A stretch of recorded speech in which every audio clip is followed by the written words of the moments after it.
మన ఫ్యామిలీ అందరికీ హాయ్ అండి. వర్షాకాలంలో పెట్టిన చల్ల మిరపకాయలండో ఇవి. మీకు గుర్తుందా? మా వారు ఎండాకాలం మొత్తం అయిపోయిన దాకా అలాగే ఉండి వర్షాలు పడే టైంలో పచ్చిమిర్చి చల్లమిరపకాయలు చేయమని తెచ్చారు. ఇవి ఎండుతాయో ఎండవో అని చల్లమిరపకాయలు చేసుకునే విధానం ఇలా అని ఒక వీడియో పెట్టాను కదా.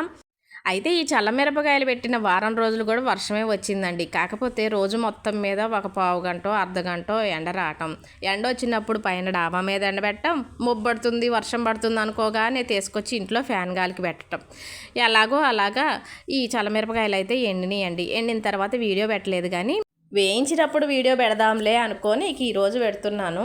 చింత చిగురు మునగాకు పప్పు చేశాను కదా, పప్పులోకి సాంబార్లోకి ఈ చల్లమిరపకాయలు చాలా బాగుంటాయి. ఈ చల్లమిరపకాయలు చేసేటప్పుడే ఉప్పుతో పాటు కొంచెం పసుపు వేసుకుంటే మిరపకాయలు కొంచెం తెల్లగా కాకుండా నల్లగా కనపడతాయి. కాకపోతే వేయించిన తర్వాత ఇంకా నల్లగా కనపడతాయి. అలానే నేను పసుపు వేయలేదండి, అందుకే వేయించకముందు మీకు తెల్లగా కనపడ్డాయి. ఇక మిరపకాయలు వేయించాను కదా, పప్పులోకి ఈ చల్లమిరపకాయలు పెట్టుకొని తింటే భలే బాగుంటుందండి. ఇంతకు అసలు ఇంత పొద్దున్నే పప్పు చేసి చల్లమిరపకాయలు చేసి అన్నం తింటున్నారా అనుకుంటున్నారా? ఈ వీడియో ఈ రోజుది కాదు, మీకు అర్థమైపోయి ఉంటుంది. మొన్న అమ్మా నాన్న వచ్చారని చెప్పాను కదా, ఆ రోజు ఇక అందరం కలిసే అన్నం తిన్నాం. అమ్మ నాన్న నేను పండు మా వారు. కాకపోతే నాన్న వైపు ఒక్కవైపే వీడియో తీస్తున్నాం అనమాట.